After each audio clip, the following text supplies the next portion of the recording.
Ven acá, ¿y qué van a hacer Chucky Núñez, Víctor Reyes y Wilson Díaz en Chao? Tres grandes del humor vuelven a los escenarios este viernes 24 de octubre en Chao Café. No te lo puedes perder. Víctor Reyes, Wilson Díaz y Chucky Núñez. Ven acá, ellos vendrán solos. Que ellos vienen con refuerzo. Se juntan por primera vez en Chao. Un trío humoroso. Tres grandes humoristas de la vieja escuela vuelven a retomar los escenarios este viernes 24 de octubre. Boletas a la venta en chaoteatro.com. Información 849-206-7420. Un trío humoroso en Chao Café de Ágora Mall.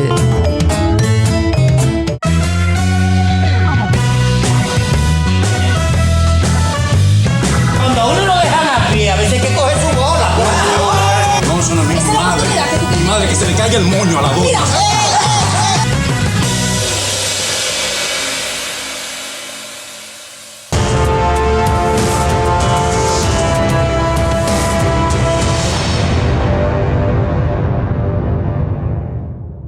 Hola, bienvenidos sean todos a Politi Hablando. Anabel Alberto por aquí, como siempre, agradecida de toda la gente que se conecta a compartir con nosotros, que se suscribe, que le da la campana de notificación, que comenta y, por supuesto, que comparte esta entrevista. Recuerda que estamos en todas las redes sociales como Politi Hablando Oficial, en nuestras cuentas personales, Manolo Zuna, Anabel Alberto. Y claro, estamos a través de BTV Canal 32 y Panorama 96.9 FM a las 9 de la noche para que no te pierdas nuestro contenido.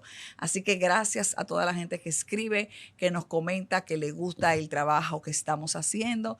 Es hecho con el corazón. Nuestro invitado de hoy es abogado, estudió su doctorado en Francia, es catedrático, fue el primer presidente del Tribunal Constitucional. Comparte con nosotros el doctor Milton Ray Guevara. Bienvenido, doctor. Buenas tardes, Anabel. Muy agradecido de la invitación y estar con los amigos televidentes en esta oportunidad. Gracias por aceptarla. Manolo se une en breve con nosotros.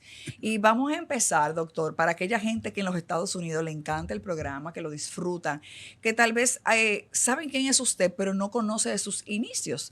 Aparte de su formación en Francia, usted estudió Derecho aquí, pero su doctorado lo hizo allá. ¿Por qué irse a Francia a hacer el doctorado? En esa época no se podía hacer en la República Dominicana.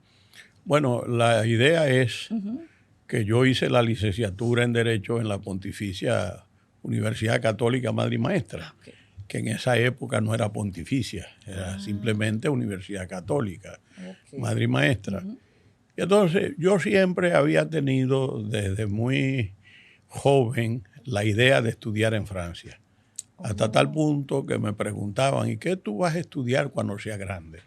Y yo respondía, Derecho Internacional en Francia. Pero eso era la expresión de un jovencito, de un niño. O sea, ¿tú lo decías sin haberlo hablado en su casa? No, pero por supuesto. Era un deseo. Pues la edad de un niño, como eso se usaba mucho en esos pueblos. Cuando uno estaba en el cuarto curso. ¿Pero tenían ustedes el poder adquisitivo para mandarlo a Francia? Sus sí, padres? Sí, efectivamente. Pero eso no era suficiente. Entonces, lo que quiero decir es que esa era una idea. Entonces yo voy a Santiago a estudiar, pero al mismo tiempo... De Samaná a Santiago. Claro, y de Santiago a Francia. Hey. Entonces, claro, yo voy a Santiago, me gradúo en la universidad, paso 2 años de profesor, del 70 al 72. O sea, ¿usted se graduó y empezó a dar clases? Sí, inmediatamente. Empecé a dar clases, lo cual era un gran privilegio en esa época porque los profesores que habían en la universidad, muchos de los cuales fueron mis profesores, eran extraordinarios. Para mí fue un verdadero reconocimiento. Yo empecé como profesor de administrativo en el año 70, ya en septiembre, y ya en enero yo estaba dando derecho constitucional. Wow. Y por supuesto pasé unos 2 años como docente y de ahí obtuve una beca porque yo estudiaba en la Alianza Francesa, siendo estudiante de la Madre y Maestra. Había estudiado francés en Samaná. Usted se fue sabiendo francés. Eso no fue a lo Bueno, loco. Bueno, yo no diría sabiendo mucho. Yo cuando iba en el avión de los becados iba repitiendo mentalmente todas las palabras importantes que yo recordaba así del francés y yo creía que sabía algo, ¿verdad? Cuando llegué a París me di cuenta de que esos conocimientos no eran suficientes. Lo que quiero decir es que, bueno, yo estudié en la Alianza Francesa, pagaba 5 pesos mensuales. Eso era cuando era estudiante la madre maestra.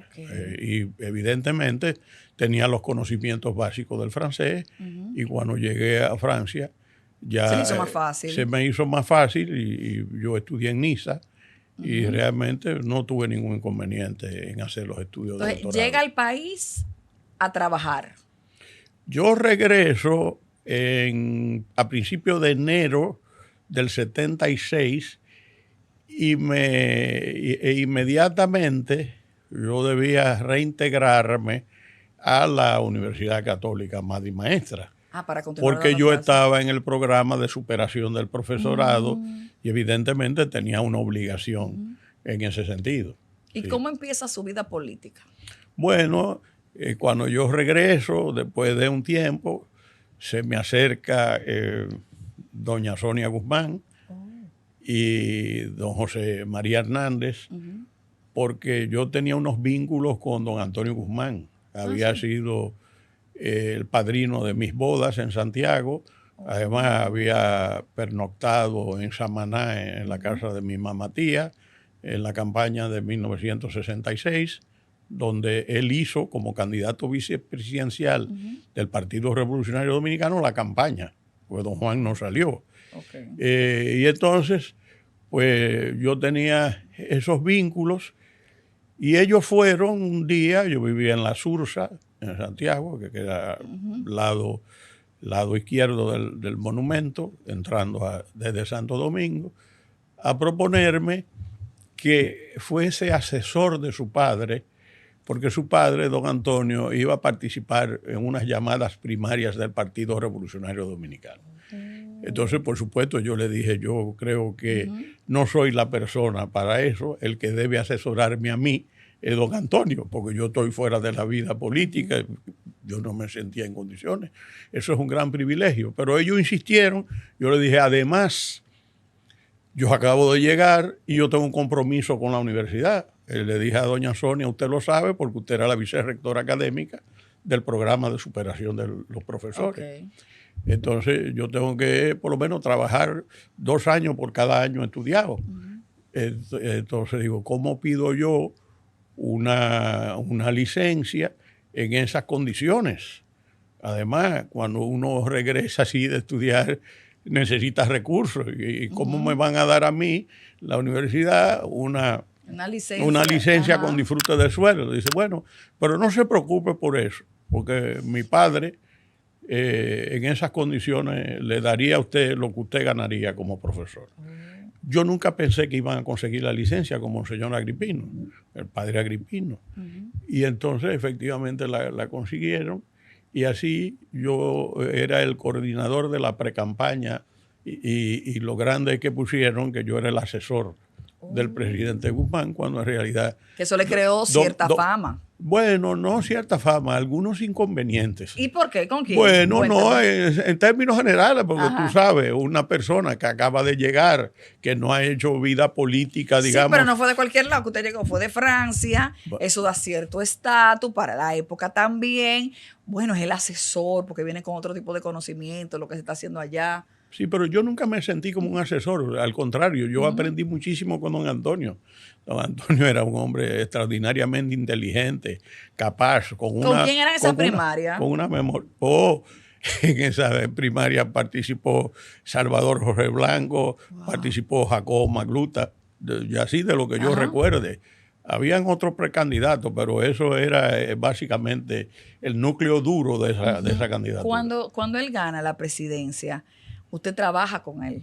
Yo sigo trabajando con él. Déjame decirte que cuando él gana la precandidatura, yo pienso salir de la política. Y voy donde Monseñor Núñez y le digo, mire, yo creo que ya yo terminé este trabajo.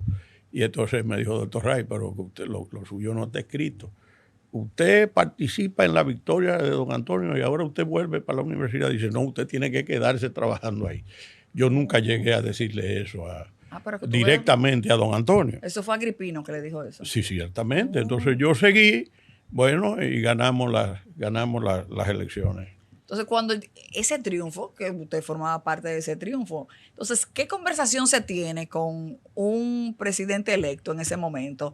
¿Usted le pidió algo? ¿Él le dijo que quería algo de usted? Mira, yo quiero que tú ocupes este puesto. ¿Qué pasó? No, yo no pedí ningún cargo. Okay. Pero se suponía que yo iba a desempeñar alguna función con el presidente. Y efectivamente así fue.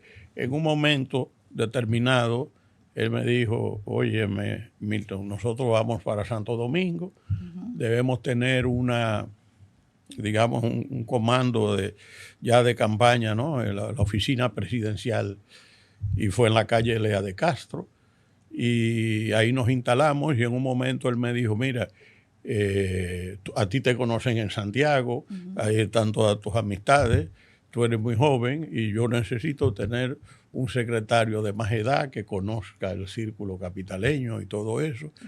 Y yo, por supuesto, encantado, y me dijo, va a ser don Héctor Inchausti Cabral, que era un gran amigo porque don Héctor era vicerrector en la universidad, vicerrector de extensión cultural, después era asesor del rector, teníamos excelentes relaciones, y yo creo que fue un gran acierto porque don Héctor tenía una experiencia tremenda, yo aprendí muchísimo con él, y así el presidente Guzmán me nombró secretario de Estado sin cartera, éramos dos, don Héctor y yo.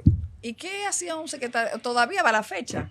¿Qué hace? Esa es la pregunta que todo el mundo se hace. Mucho. Sí. En esa época. En esa época. Claro, éramos dos. Éramos don Héctor y yo. Entonces nosotros trabajamos en todas las cosas de la presidencia, en todo lo que el presidente delegaba en nosotros. Si había alguna representación, si había algún mandato de él, si había una misión encomendada. Él me encomendó múltiples, digamos, funciones. Por ejemplo, en un momento determinado, él me mandó a buscar a la tercera planta del Palacio Nacional y ahí anunció que yo iba a ser el enlace entre el Partido Revolucionario Dominicano y el gobierno.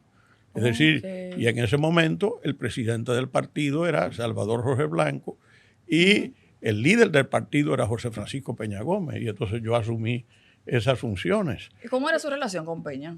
Excelente. Al principio trataron algunos interesados de distanciar eso, porque en realidad yo no tenía ese vínculo tan grande con Peña. Pero claro, tú sabes que desde ese momento empezaron las tendencias que le hicieron tanto daño al Partido Revolucionario Dominicano. Y pero entonces, la tendencia desde afuera. No, desde dentro. Ajá. Bienvenido, Manolo. Y entonces, aquí está Manolo ya. Y entonces tú comprenderás que con ese tema, como yo venía desde Santiago, ya me habían nombrado jovencito, secretario de doctrina del Comité Municipal de Santiago. Pues naturalmente algunos intereses ligados a la precandidatura de Salvador Jorge Blanco, que era un amigo, empezaron a decir que yo era el candidato del presidente Guzmán para sustituir nada menos y nada más que al doctor José Francisco Peña Gómez. Eso es como, Peña era ahora, es lo mismo. No, esa era una granada fragmentaria destinada de algunos, no de todos. No, yo tenía excelentes relaciones con Salvador Jorge Blanco. Entonces, bueno, pues ya tú sabes. Eso fue una cosa que Peña era un hombre muy celoso de su liderazgo, pero pronto él se dio cuenta de que eso era un invento, de quién tenía, y menos yo, qué condiciones tenía yo, qué experiencia tenía yo eso fue que dejaron caer esa bola. Para sustituir a un líder de las dimensiones nacionales e internacionales de José Francisco Peña. Son chismes de partido que hacen que todavía existen, que tanto daño hacen. Bueno, pues naturalmente eso yo seguí, eso se aclaró y a partir de ahí yo en un momento renuncié a la Secretaría de Estado sin cartera en el año 81. Le dije al presidente Guzmán que yo quería salir del país por un tema de salud. básicamente. Y entonces que quería ir a los Estados Unidos, a Nueva York, a tratarme. Y entonces la primera persona que llegó a mi casa, yo vivía ahí en la José Amado Soler, entre la López de Vega y Abraham Lincoln. Ah, no, pero Fue- un riquito. Siempre. No, riquito no. La vida Un ri- entera. Pero- él vive ahí, la vida entera. No, la vida entera ha sido rico el doctor. Merecido. Pero tú vienes en Niza, Francia, dime. Por eso estoy hablando. Pero- Yo estudié en la UA becado. Pero, Calcula tú. pero debe decir, el asunto es que yo le decía a Peña privadamente, José Frank. Entonces él fue y me llevó una carta y me dijo, óyeme, tú vas a llevar esa carta al partido en Nueva York. Y me firmó una fotografía con todo el cariño. Eso es lo que se usaba, señores, para la época. Y la verdad es que yo llegué a Nueva York ese año y meses que pasé ahí y me convertí en un ente de moderación, porque había una pugna muy grande entre las tendencias. Entonces, el consulado estaba al frente un representante de don Antonio. El vicecónsul era un representante de Magluta. Y entonces el partido estaba fuera. Entonces, ¿qué hice yo? Lo primero que yo hice Estamos cuando aprendiendo, llegué Manolo. fue ir al partido y decirle, esta es mi casa. Y le dije, yo estoy al servicio de todos los PRDistas. Y entonces logré que el presidente Guzmán nombrase a una representante de Jacobo, que se llamaba Cristian Valerio, vicecónsul. Y me convertí en un ente de moderación. Y el partido, yo le cubría el local. Yo le dije, yo le voy a pagar el local a ustedes todos no, los pero meses. claro que ha sido rico. Oye, él pagando. No, pero no era por riqueza, es que yo entendía que yo tenía esa obligación. Ok. Entonces, evidentemente, Peña mantenía esa relación conmigo y cuando yo terminé del consulado, él me dijo, yo quiero que tú seas representante del Partido Revolucionario Dominicano y del gobierno en el Banco Interamericano de Desarrollo. Yo le dije, mira, yo me voy para Santo Domingo. Entonces, efectivamente, yo vine a Santo Domingo y nada, me quedé en Santiago, me iba a reintegrar a la universidad. Ya Monseñor me había dicho que yo iba a ser director del Departamento de Educación Continuada, que me iba a mandar a la Universidad de Andrés Bello de Venezuela para, digamos, ponerme en conocimientos más cercanos de esa modalidad de educación. Pero un día, yo había llegado de Jarabacoa a Santiago de los Caballeros y me dijeron que me había llamado el presidente Jorge Blanco. Entonces, eso era como en octubre de ese año 82. Entonces, yo llamé y el presidente Jorge Blanco me dijo, Milton, yo quisiera verte, ¿cuándo tú vienes? Digo, bueno, yo pienso ir mañana a Santo Domingo. No, pero mañana es muy pronto. ¿Cuándo tú puedes venir? Digo, cuando usted diga, presidente, porque usted es el presidente de la República. Claro. ¿Cuándo tú puedes venir? ¿A qué hora? A las 7 de la mañana. ¿A quién busco? A doña Cela. Y yo fui al Palacio Nacional, vine de Santiago, y para mi sorpresa, cuando empieza la conversación, él me empieza a decir, mira, yo quiero establecer relaciones con algunos países socialistas, quiero ampliar el espectro de las relaciones internacionales, yo he hablado con Peña Gómez, bueno, yo pensando, yo tenía un mes que había sacado de todas mis pertenencias, como dicen, de un furgón que yo había traído con toda mi mudanza, mi carro y todas esas cosas, y yo pensando, digo, ¿a qué viene todo esto? Y de pronto me agarra por el hombro así y me dice, yo quiero que tú seas embajador en Francia. Oye, qué Y tú no puedes negarlo. Yo he hablado con Peña Gómez, tú tienes relaciones de amistad con Mitterrand y no sé cuánto. Y yo me quedo callado. Porque yo lo que pensé, cuando primero, que yo no me había pasado por la cabeza nunca. Segundo, yo pensé, cuando yo era becario del gobierno francés, que muchas veces, cansado de ir a los restaurantes universitarios, porque yo vivía en Niza, en el Boulevard de la Madeleine, entre la Facultad de Derecho y la Facultad de Letras, y cada una de esas facultades tenía su restaurante. Entonces, yo me puse a pensar que muchas veces que yo estaba cansado de ir al restaurante, el plato de lujo era un domingo huevo frito con arroz blanco y habichuela, para no ir a la rutina. Sí. Y yo me quedo así pensando, y él me dice, tú no me puedes decir que no. Digo, presidente, yo no he dicho que no, déjeme pensar. Claro. Y entonces, pero tú no puedes irte de aquí sin decir, pero yo acabo de sacar todo mi furgón, todo, traje mi carro, todas mis cosas. Y dice, no, tú no puedes decirme que no, yo hablé con Peña, que sé cuánto. Y tú tienes que salir de aquí con un compromiso conmigo. Bueno, digo, bueno, presidente, pues así será, pero déjeme ver cómo yo me organizo. Claro. Y esa es la historia de esa embajada. Pero está rico que te digan eso, Manolo. Por supuesto, efectivamente, nosotros abrimos relaciones con la República de Yugoslavia. En ese momento estaban unidas las cinco departamentos, las 5 repúblicas. Había muerto Tito. Yo fui nombrado embajador concurrente, fui a Yugoslavia, presenté credenciales, visité el mausoleo de Tito, del mariscal Tito. Bueno, pues fui hasta un partido de fútbol entre la Estrella Roja, el Etoile Rouge de Belgrado, la Estrella Roja de Belgrado, y Partisano, que era el movimiento revolucionario de ellos. Bueno, y fue una grata experiencia. Posteriormente me hicieron embajador concurrente en Bélgica y presenté... Pero rico todo. Todo por ahí mismo. El rey Balduino, que tenía una mano fracturada, estaba esquiando. Y yo escribí un artículo después en Voces de Aquí y Allá, que se publicó en Voces de Aquí y Allá, un libro mío que se llama El Rey con Cabestrillo, que tenía el yeso. Embajador concurrente en Gran Bretaña, el Reino de Gran Bretaña e Irlanda del Norte. Presenté credenciales ante la reina Isabel II. Fui embajador concurrente ante la Comunidad Económica Europea.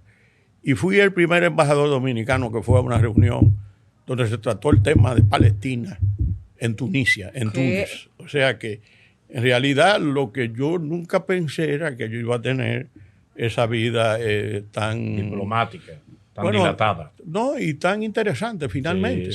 Sí. Porque al mismo tiempo yo tenía la representación del doctor Peña Gómez en Francia y en todos esos países de la Internacional Socialista. Sí. Yo iba a todos los congresos del Partido Socialista francés, a los congresos del PSOE en España, al Partido Laborista de Inglaterra. Eso fue también cuando Neil Kinnock era el candidato. Yo lo representaba en los congresos de Toulouse. En fin, era el representante del doctor Peña Gómez. Pero entonces, doctor, con esa experiencia que usted como embajador y en todo el cuerpo diplomático, lo lógico era darnos el lujo de tenerlo a usted como canciller. Eso es lo que tocaba. Sí, es verdad. Bueno, pero eso nunca ha pasado. ¿Y por qué? En mi mente. Que tuvo una carrera diplomática tan dilatada, tan interesante, era lo correcto, pues, que fuera usted, por lo menos, en el periodo de ¿cómo se llama? De Hipólito Mejía. Usted debió ser el canciller. No, pero fíjate, pero yo tengo una gran ventaja. Una gran ventaja. No, era Hugo Tolentino. Hugo Tolentino, buen canciller también, sí. Excelente. Hugo Tolentino, pero fíjate tú, yo tuve una gran suerte. ¿Cuál? Fue que a mí me tocó ser secretario de Estado de Trabajo. Y fui el que inició el sistema de seguridad social en la República Dominicana, que es la conquista más grande que han tenido los trabajadores y el pueblo dominicano. Es verdad. Llegó tarde, pero lo tenemos. A propósito, doctor, ¿usted está de acuerdo con esta discusión que hubo? Dije que sí, que se aprobó ya la reforma al Código Laboral, pero se estaba peleando por la cesantía. La querían sacar. La cesantía. ¿Usted entiende que se ha avanzado, doctor, en lo que tiene que ver con conquista para el sector laboral o no hemos estancado? Oye, una cosa. Mira, el Código de Trabajo del 29 de mayo de 1992 fue redactado por 2 grandes maestros y un aprendiz. Los dos grandes maestros eran Lupo Hernández Rueda, Ido a Destiempo, un abogado normalmente de los empleadores, pero que tenía una sensibilidad de respeto a los trabajadores.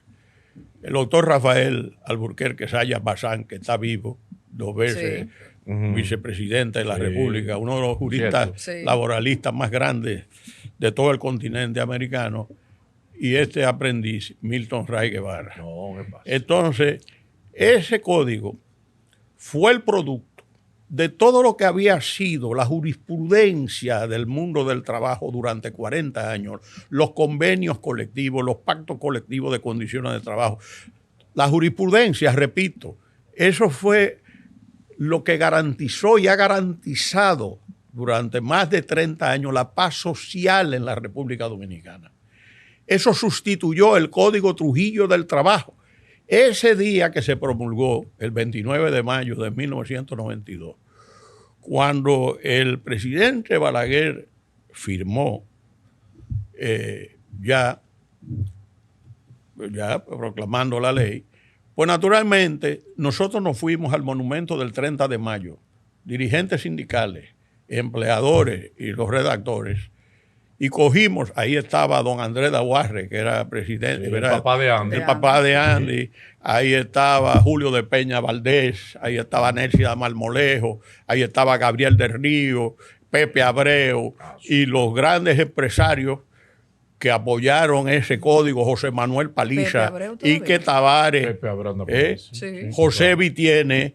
Y fuimos al monumento del 30 de mayo, le echamos gasolina al Código Trujillo del Trabajo y lo prendimos en fuego ahí, y ahí terminó esa historia. Ese código es el que ha permitido en la República Dominicana la paz social, que ha sido la zapata de ese desarrollo económico sostenido que hemos tenido y prácticamente ininterrumpidamente, que crece el 2, que crece el 3, que crece el 4, el 5, el 7. Ha sido, como decía y como dice Manuel Enrique Tavares Sánchez, un gran pacto colectivo nacional de condiciones de trabajo. Esa es la paz social, ha sido el sustento, la base del desarrollo económico. Pero déjame decirte una cosa, la cesantía aparece en el centenario de la creación de la República. En el centenario, en el año de 1944, la ley 637. Entonces, esa es una conquista que Trujillo le dio a los trabajadores dominicanos y que un presidente democrático como Luis Abinader no se la puede quitar. Balaguer no se la quitó. Ahora, eso tiene, el mundo ha cambiado, es cierto, pero bueno, nosotros tenemos siempre la posibilidad después de hablar de algo que realmente tenga el mismo valor que la cesantía, que es un seguro de cesantía, no un seguro de desempleo. Manolo, tú me vas a preguntar, ¿y cuál es la diferencia? Que el seguro de desempleo es 3 meses o 4 para que tú te arregles ahí, mientras que la cesantía no. La cesantía representa mucho tiempo. Y entonces, ¿qué pasa? Si tú cambias la cesantía por un seguro de desempleo, la gente va a vivir 3 meses y ya. ¿Y cuáles son las posibilidades de reinsertarse nuevamente en el mundo del trabajo? Aquí la gente de edad tiene muchas dificultades para que lo contraten. Entonces, ¿qué tú vas a hacer con eso? Ahora, si es un seguro de cesantía donde el Estado intervenga, donde el Estado pueda deducir del impuesto sobre la renta los fondos que el empleador le da a eso, por ejemplo, porque el Estado no puede pretender que son los trabajadores y los empleadores los responsables del mantenimiento de la paz laboral. El Estado tiene que sacrificarse. Y déjame decirte una cosa, el presidente Abinader ha demostrado que lo entiende perfectamente, porque él dijo desde el primer momento la cesantía va. Porque además, yo le voy a decir una cosa, Anabel, aquí se hizo un diálogo durante 2 años en el Consejo Consultivo del Trabajo con el ministro de Camps. Se llegó a acuerdo en cosas muy interesantes. Esa reforma favorece 90-10 a los empleadores. Y entonces, pero hay conquistas para los trabajadores que son importantes. Pero se dejó la cesantía porque en eso no hay acuerdo. Cuando la reforma se presentó en la semanal, el presidente Abinader dijo, ustedes tienen 15 días, si mi memoria no me falla, 15 días, 20 días, 2 semanas, no me recuerdo, para que ustedes se pongan de acuerdo con la cesantía. Si no se ponen de acuerdo, eso va ¿para dónde? Para el Congreso. Efectivamente, no se pusieron de acuerdo. Ahora, yo debo decir una cosa a ustedes, óiganme qué es lo que pasa, porque la gente no entiende lo que es la cesantía. Miren, la cesantía es fruto de lo que se llama el desahucio. El desahucio es cuando el empleador o el trabajador le pone fin al contrato de trabajo por tiempo indefinido sin alegar causa alguna. El trabajador puede desahuciar al empleador. Eso se llama renuncia. Sí. Y él, cuando lo hace el empleador, pues sencillamente la liquidación. Entonces, ¿qué pasa? En los contratos, en las relaciones contractuales, si tú rompes un contrato sin causa justificada, tú incurres en responsabilidad civil. Entonces, sucede que cuando tú ejerces el desahucio por parte del empleador, tú no alegas causa alguna. No es un despido donde tú tienes que justificarlo. Entonces tú le pones término a la relación laboral, ese trabajador se va para su casa y entonces, ¿qué? No, eso lo creó Trujillo, después siguió, Balaguer lo hizo, el Salvador Jorge Blanco en su gobierno le quitó los límites y nosotros tenemos eso. Ahora, tú me dirás, bueno, pero hay pequeñas y medianas empresas, las pymes que tienen dificultades. Todo eso se puede hablar, pero no a través del seguro de desempleo, sino del seguro de cesantía, donde el Estado contribuya a que esos fondos estén presentes. Es una eventualidad, pero tú no puedes comprometer la paz social de este país con una insistencia en querer quitarle lo que Trujillo le dio a los trabajadores dominicanos. Un gobernante democrático como este, que la OIT lo recibe y dice que es un hombre, y los trabajadores dicen que ha sido ejemplar en el manejo con sus relaciones. No, yo dije que yo no soy partidario de todo o nada. Eso es malo. Yo dije, terminen esta parte y en un tiempo razonable empiecen a hablar del seguro de cesantía. Además, les habla alguien que siendo secretario de Trabajo entregó al CONEP un proyecto de seguro de desempleo que lo hablaba la Ley de Seguridad Social. Se lo entregué a mi querida amiga entrañable, doña Elena Villella de Paliza. Ay, sí. Entonces, bueno, pero el seguro de desempleo... Mi madrina de agua. Don Fernando Villella fue padrino mío, fue padre de un matrimonio. Somos casi primos. Bueno, pues ya tú sabes. Sí. Doña Villella, mi madrina de agua.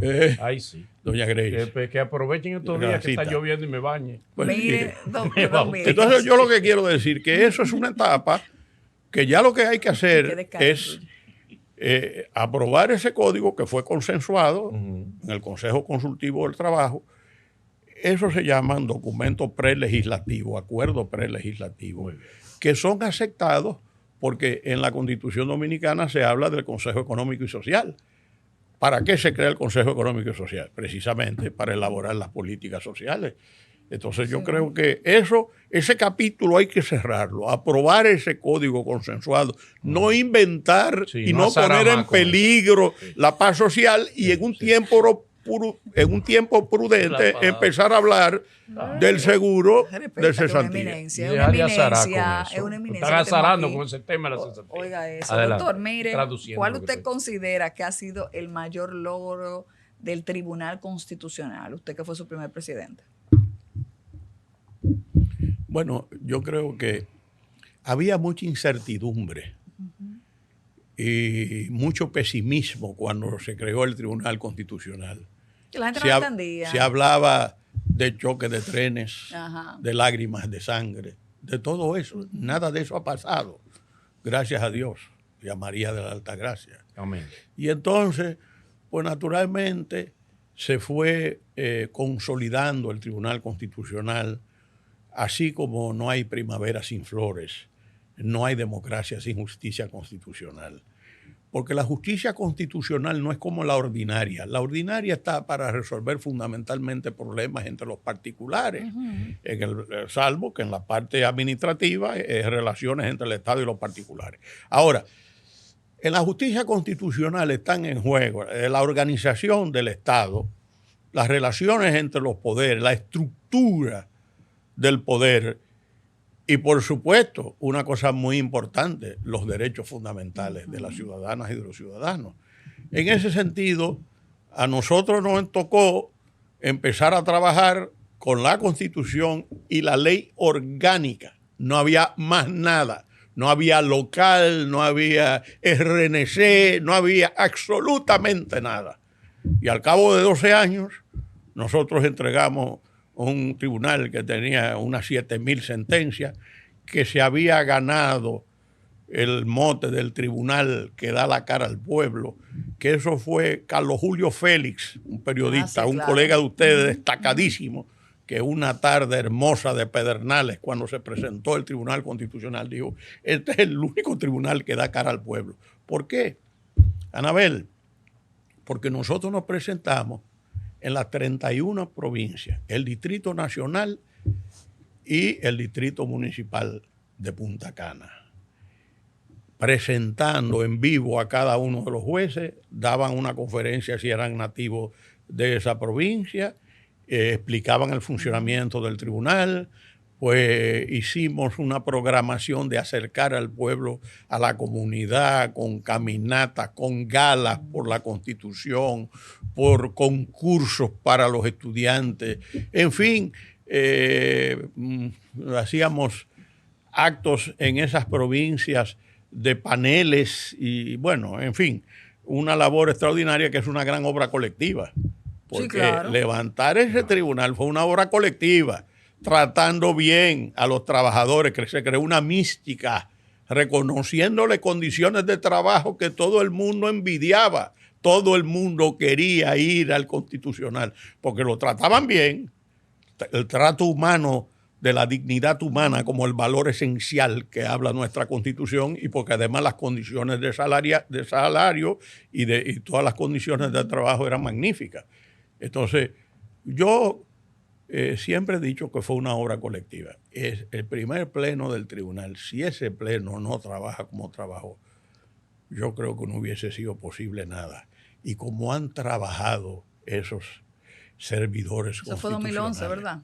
Nosotros empezamos, nosotros tomamos posesión el 28 de diciembre del año 2011. ¿Ese pleno por quiénes estaban compuestos? Bueno, ese pleno estaba compuesto por Lino Vázquez, estaba compuesto por Katia Miguelina Jiménez Martínez, por Ana Isabel Bonilla, Wilson Gómez Ramírez, Yotin Curi de David, Justo Pedro Castellano, el magistrado Castellano Víctor Joaquín, ahí van, ahí Wilson Gómez Ramírez.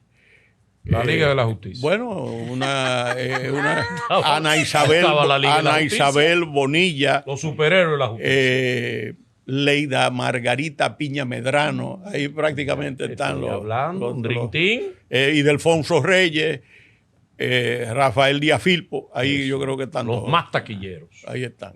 Estaban ahí. Doctor, ahora se está hablando, retomando, y algunos están de acuerdo, otros en desacuerdo, y queremos la opinión de usted como un hombre avesado en materia de justicia, ¿no? Y en materia legal. La posibilidad ya casi un hecho de crear el Ministerio de Justicia. Algunos entienden, pero ven acá, ¿y para qué? Si con lo que tenemos hay muchas cosas que no funcionan, pero otros entienden, es bueno como para dividir, para que algunas cosas se vayan a donde tienen que ir. La parte administrativa. Exactamente, y no se quede todo en un lugar y se empantane en algunos procesos. ¿Está usted de acuerdo o no con que se instaure y se establezca definitivamente un Ministerio de Justicia en República Dominicana? Yo estoy de acuerdo con que se cree el Ministerio de Justicia. Yo creo que esa parte, y bueno, eso supone que se separe la Procuraduría General de la República del Ministerio de Justicia y de las Cortes de Derecho Común. es muy frecuente en Europa y en América Latina que exista el Ministerio de Justicia. De hecho, en el viejo edificio de la Suprema Corte de Justicia, que está frente al Palacio del Congreso, en una de las plantas había uno de los pisos, decía Ministerio de Justicia. Porque existió durante muchos años, hasta que ya en los años 60 se cambió y en el 60 en términos generales, porque en el gobierno de don Juan Bosch hubo ministro de Justicia. Si mi memoria no me falla, se llamaba Humbertilio Valdés Sánchez. Jesús, la madre. Y ahora es un gobierno que duró 7 meses. Sí. Por cierto, ¿cuál ha sido para usted? Hay quienes dicen que la constitución de Juan Bosch, sobre todo la de los 7 meses, fue la más moderna de este país. Otros dicen que no, que esta constitución... La del 10, la del 2010. Exactamente, que esta constitución ahora reformada, como que cubrió deudas que teníamos pendientes en términos constitucionales. Usted y yo, que somos peritos en materia. No, tú eres igualado. Estamos hablando de... cuando hablemos entre técnicos, te sientes escuchar. Tú tienes que respetar a un señor que estudió en Niza, mi amor. Y yo en se lo sabe en francés. 6 meses. Doctor, para usted realmente, ¿qué nivel de constitución tenemos en la República Dominicana en una referencia comparativa con otros países de América Latina? La más avanzada de Iberoamérica. ¿Cómo? Claro, la De actual. Iberoamérica. Pero no lo digo yo. No lo digo yo, lo dicen los más ilustres juristas españoles. La más avanzada de Iberoamérica. Pero la del 2010, te dice. La 2010. Con sus reformas. Sí, con sus reformas, que no han cambiado lo esencial del contenido de esa Que constitución. Leonel Fernández dice que ese es su mayor logro, esa constitución. Bueno, pero si él dice eso, yo creo que tiene razón. Yo creo que es un gran logro. Porque dejar una constitución como esa es un gran logro. Porque es algo que trasciende lo material. Eso toca lo espiritual y lo material. Ahora, ¿qué pasa? La constitución del 26 de enero de 2010 es la consecuencia de la constitución del 29 de abril del año de 1963. Esa constitución del 63 fue la primera constitución social de la República Dominicana.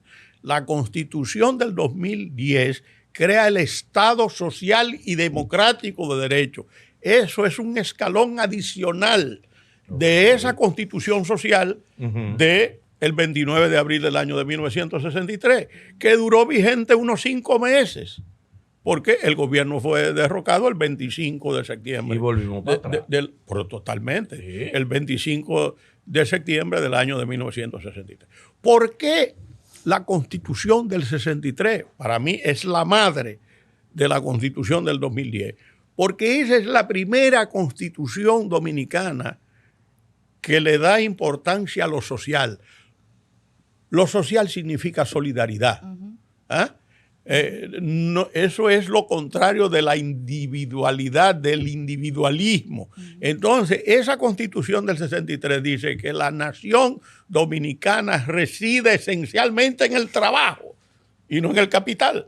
Lo que quiero decir no es que dice y no en el capital. Lo que dice es que reside esencialmente en el trabajo. Los 2 factores de la producción, que ahora hablan de 3, que es el trabajo, el capital, y ahora hablan de la tecnología. Pero en ese momento, ¿qué significaba eso? ¿Eso significó comunismo? Reside esencialmente en el trabajo. Pero esa constitución establecía lo que se llama la plusvalía. En el caso del aumento del valor de una propiedad por obra exclusiva de la intervención del Estado, esa persona tiene que pagar un impuesto, que es la plusvalía, lo que se llama la cuota parte. Pero esa constitución decía algo muy importante. Ningún oficial del Estado Civil, para variarte los temas, puede poner en un acta de nacimiento hijo reconocido, hijo natural. Exacto. Porque estableció los hijos, que todos los hijos son iguales. Claro. Para decirte. No Pero esa constitución del 63 prohibió el latifundio y condenó el minifundio. ¿Qué es el minifundio? Una extensión de terreno que no da ni siquiera para la subsistencia. ¿Qué es el latifundio? La ley quedó de establecerlo. Es cuando hay grandes extensiones de terreno. O sea, eso sencillamente era comunismo y no era verdad. Era lo social de un hombre de una profunda sensibilidad, como lo era don Juan Bosch. Porque si tú lees los cuentos de Juan Bosch, tú te das cuenta de que era un hombre de una profunda sensibilidad social. Ahora, ¿qué pasa con la Constitución del 2010? Tiene la fortuna, amplía los derechos fundamentales, pero sobre todo crea el Estado social y democrático de derecho fundado en el valor inmenso de la dignidad humana. O sea, por eso es que los autores dicen, los autores españoles, los más destacados, que es la más avanzada de Iberoamérica, pues es un compendio de disposiciones de garantía. Crea un tribunal constitucional, crea el Consejo Económico y Social para el diálogo. En fin, hay una serie de reformas. Todo lo que es la Constitución económica está plenamente establecida. Los controles, yo creo que ya eso no se discute. Ahora ha sido objeto de reforma y esas reformas han ayudado para darle fortaleza. A esas reformas, ¿usted consideraba necesario que el presidente Luis Abinader pusiera un candado a lo que ya estaba establecido en la misma Constitución? Totalmente de acuerdo. ¿Por qué? Yo creo que al presidente Abinader van a tener que reconocerle lo que él hizo. Porque es que aquí había, mire Anabel, si aquí no se produce en ese momento del año 19, por ahí, Sí. las dos marchas, Ajá. primero del presidente Abinader, que no era presidente, segundo del presidente Fernández, que sí ya se había sido presidente, y no se produce la llamada del señor Mike Pompeo, yo no tengo dudas de que iban a aprobar con métodos non santos una nueva reelección en la República Dominicana. Él cerró las puertas del continuismo en la República Dominicana con una cláusula pétrea en la Constitución de la República. Pétrea viene de ferragoso, de hierro, de roca, de fuerte. Eso solamente se puede cambiar con una asamblea constituyente o con un golpe de Estado constitucional. Entonces, la gente dice, pero no había necesidad. Yo sí creo, lo van a recordar.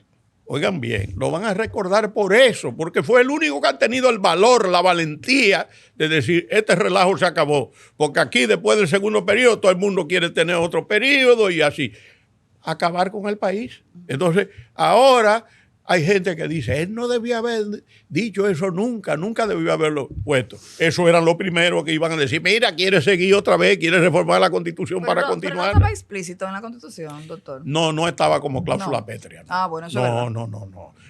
Decía que era un segundo mandato y nada más. Pero se podía modificar eso, la cláusula, por la Asamblea Nacional, pero la cláusula pétrea ¿Y ahora no se puede modificar? De ninguna forma. Le acabo de decir. Con una asamblea o golpe de Estado. Bueno. Claro, por una no asamblea estamos en golpe de constituyente. Estado. Una asamblea constituyente es una elección nacional. Sí.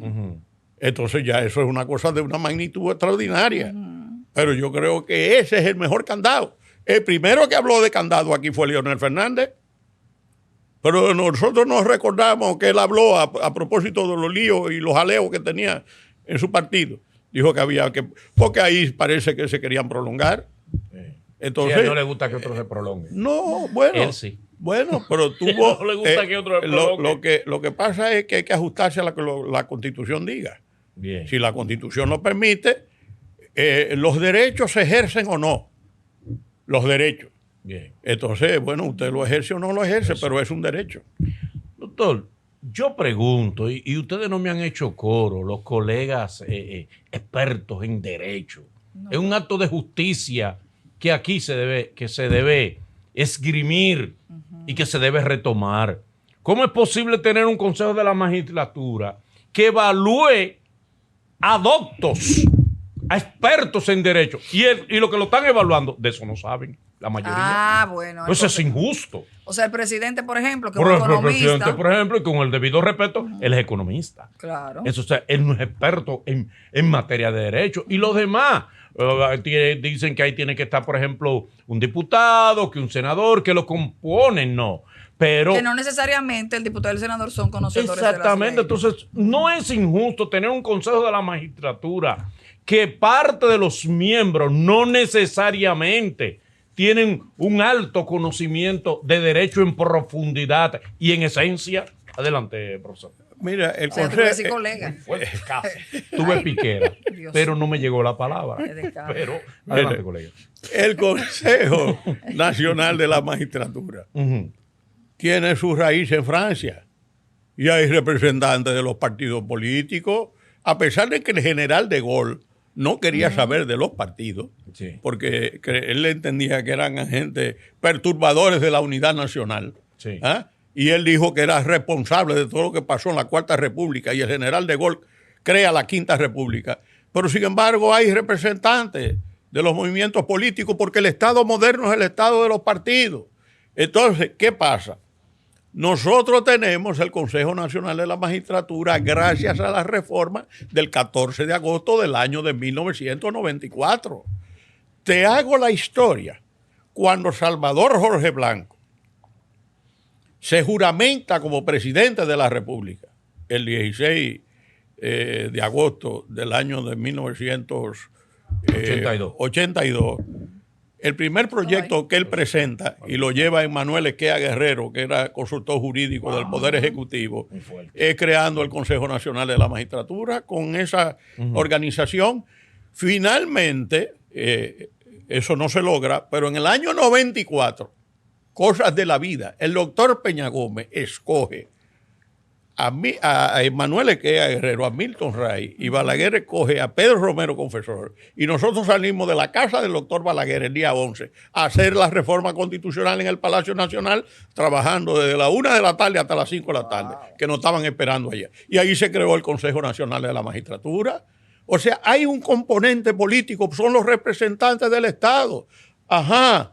Y no todo el mundo dice que la Suprema Corte que se eligió en el año de 1997 fue una gran Suprema Corte. Sí, es así. Donde estuvo... Subero Isa, bueno, presidente. ¿Quién era la representante del PRD en ese Consejo Nacional de la Magistratura? Una mujer extraordinaria, Milagros Ortiz Bosch. Sí. Y esa Suprema no se dice que ha sido la mejor Suprema de la República, pero los partidos son los que vinculan la sociedad con el Estado.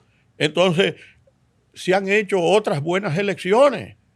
Ahora, el sistema, por ejemplo, déjeme decirle, cuando nosotros preparamos la reforma del año 2010, ¿cuál era la composición del Consejo Nacional de la Magistratura? ¿Cuál era?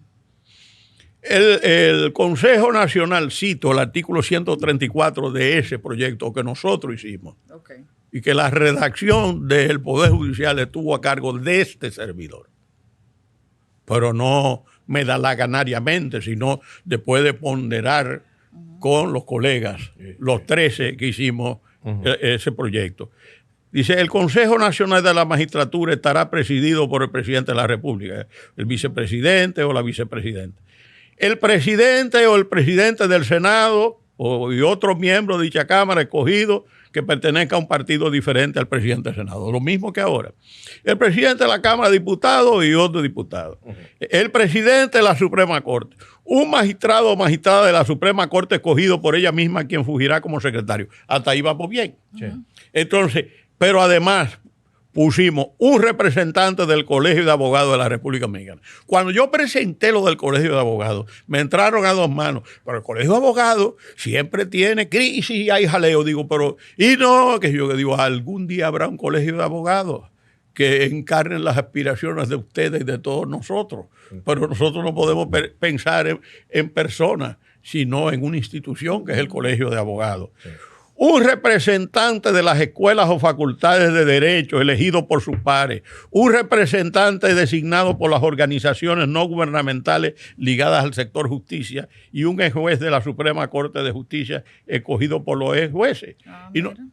Pero tú sabes, pero nosotros presentamos eso, pero se aprobó otra cosa. Entonces, ¿qué pasa? Pero me gusta esa. Pero espérate, pero eso, ahora politizar. pero es que, pero oye, la de usted me gusta la de usted, pero con esencia, pero, con academia, con expertise. Claro. Está bien, pero eso es otra cosa, eso no fue lo que se aprobó. Entonces, no, ¿qué va? Pero ven acá, y no hicieron una buena elección del Tribunal Constitucional en el año 2011, y no hicieron una buena elección de la Suprema en el año 97. Entonces, no es así. Pero buenos jueces, entre ellos Pedro Justo y otros más, fueron evaluados por gente que no tienen el nivel. Y nos perdimos de buenos jueces en las evaluaciones. Y también se politizó No un lo poco. perdimos. ¿Por Y qué? se politizó, se comenzó a... Vamos a poner a este por si se puso a gente... ¿Cuándo? ¿En qué elección? En una de las evaluaciones que estaban haciendo. Gente de nivel. No, pero ¿en cuál? Se Porque, por perdieron. ejemplo, aquí, en la administración pasada, que no fue la del presidente Abinader, sacaron 6 jueces de la Suprema Corte de Justicia, porque el sistema lo dice. O no nos acordamos que sacaron a Hirohito, Reyes, a Esther Angelán, a Miriam Germán, 6 jueces salieron, porque el sistema que se aprobó es ese, porque el PLD nunca creyó en la inamovilidad de los jueces, porque después que se aprobó la Constitución del año de 1994, ellos metieron una ley de carrera judicial que decía que los jueces tenían que ser sustituidos cada 4 años, y la Suprema Corte de Justicia del magistrado Subero dictó una sentencia que es del 30 de septiembre del año de 1998, que declaró que los jueces son inamovibles sin perjuicio de lo dispuesto en el Acápite 5, que era un asunto de nombramiento general, y que la inamovilidad no es acordada por interés general de los jueces, sino de los justiciables, con el propósito de alejar a aquellos, los jueces, de toda intromisión y garantizar su independencia e imparcialidad. O sea, eso fue, ellos dieron una ley y la Suprema de Subero declaró esa ley contraria a la Constitución, la ley de carrera judicial que volvía a los 4 años. Entonces, PLD nunca ha estado de acuerdo con eso. Pero sacaron 3 jueces ahora. Sacaron 3 jueces ahora. No sacaron 3 jueces. No, Es decir, no le dieron a esos jueces la continuidad en su periodo. Pero repito, en la última elección del gobierno pasado, del gobierno antes del 20, sacaron 6 jueces, incluyendo a Miriam Germán, 6 jueces. Sí, eso fue. Bueno, ¿y qué dijeron? ¿Y qué dijeron? Entonces, ese es el sistema, porque hay un componente en esto que es un componente político. Los partidos tienen derecho. Ahora, hay una serie de condiciones. El propio reglamento del Consejo Nacional de la Magistratura dice que las actas deben revelar lo que contiene, lo que se ha discutido en el Consejo. Pero otro artículo dice que las deliberaciones con relación a cada uno no son públicas. Usted puede decir en el acta, se discutió tal cosa, se presentó tal candidato, pero las deliberaciones es muy difícil. Por ejemplo, el Tribunal Constitucional, tú no puedes revelar las deliberaciones de los jueces. Eso no se puede. Ahora, tú sabes, ¿cómo tú sabes cuál es la posición de los jueces? Muy sencillo. El que vota a favor de la sentencia está de acuerdo. El que cree que la sentencia es buena, pero que el camino que se utilizó para llegar a ella no es el mejor, vota salvado, que concurre a la formación de la voluntad mayoritaria. Y el que está en contra, vota disidente, y tú sabes que no estás de acuerdo con eso. Así es que se sabe. Muy bien. Pero tú no puedes revelar el nivel de las deliberaciones. Muy bien. Doctor. Ahora, eso de que los presidentes, yo te voy a decir una cosa. Ningún abogado tiene el monopolio del conocimiento, ni ningún juez. A veces es peor lo que hacen. A veces es peor. Porque si tú tienes un conocimiento, no todos los presidentes de aquí han sido juristas. Eso era una época en que eran abogados, pero ya eso se acabó. Tú tienes los dossiers, tienes los expedientes, tú tienes la hoja de vida, tú tienes una visión de la sociedad. Tampoco hay que incriminarlos. No, ejercen, los derechos se ejercen o no se ejercen. El mejor presidente que ha tenido la República Dominicana para usted. Antonio Guzmán. Ahí la pegó ahí, ¿verdad? No, porque... Sí, porque a Juan Bosch no le dieron chance. Bueno, pero Sí, no. si don Juan se lleva de lo que don Antonio le hubiese dicho y muchos amigos le dijeron, Ajá. claro, ¿Qué le dijeron? ¿Qué le dijeron a él? bueno, que quitara esos guardias trujillistas que tenían el poder en ese momento. Gran verdad. Es verdad. Gracias, doctor, por estar con nosotros. Para nosotros ha sido un honor, doctor. Para Ha mí, sido un lujo. cátedra. Para mí, un para lujazo. mí. Un lujo. Cátedra. Aprendamos a valorar este tipo de programas con eminencias del derecho, como lo de el doctor Milton Ray Guevara, una estrella que engalana este programa, que lo llena de honor y de prestigio en un programa que se ha convertido en una charla magistral sobre derecho en la República Dominicana. Gracias, Manolo, gracias, Anabel, por Gracias. la generosidad Gracias a de usted, recibirme. Como Que debe Dios ser. les bendiga siempre. Amén. Y gracias a usted, doctor. Señores, gracias. Hasta aquí, Politi Hablando. Bendiciones para todos.